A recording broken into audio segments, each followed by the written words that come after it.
এতক্ষণ তোদের অনেক পেঁচাল শুনলাম, এখন সত্যি করে বল কিভাবে খুন করলি? স্যার আমি কইতাছি সব স্যার। বল। স্যার এই শ্বশুর আর জামাইয়ের কথা শুই না স্যার, আমি সব করছি স্যার।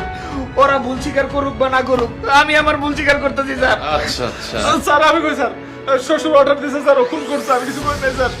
বলেন আপনি। স্যার ওদের কথা বাদ দেন, আমি সব স্বীকার করছি স্যার, আমি সব বলছি।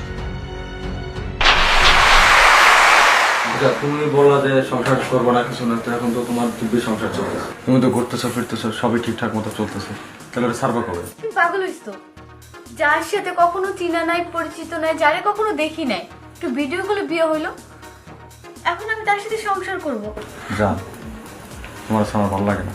যাকে ছোটবেলা থেকে ভালোবাসতাম তার সাথে বিয়ে হলো না, আব্বাই কি করলো, একটা অপরিচিত মানুষের সাথে ধরে বিয়ে দিয়ে দিল।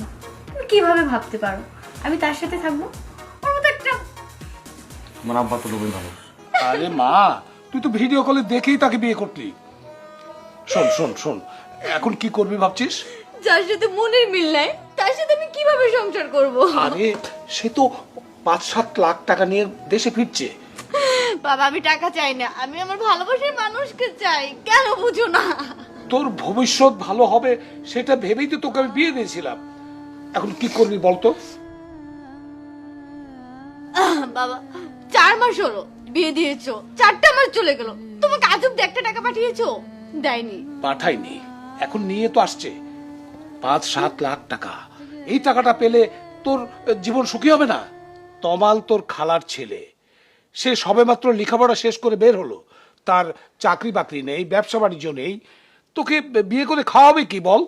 বাবা একটা বুদ্ধি পেয়েছি, এটা করলে কেমন হয়? কি বুদ্ধি?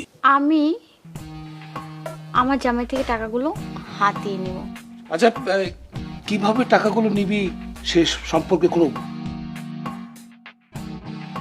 বাবা এমন করলে কেমন হয় শুনো, ও আসলো, আসার পর ওকে ভুলিয়ে ভালিয়ে টাকাটা রাখলাম, তারপর হলো ফুফুর বাড়িতে যাওয়ার কথা বলে ওকে নিয়ে গেলাম, ওখানে খতম।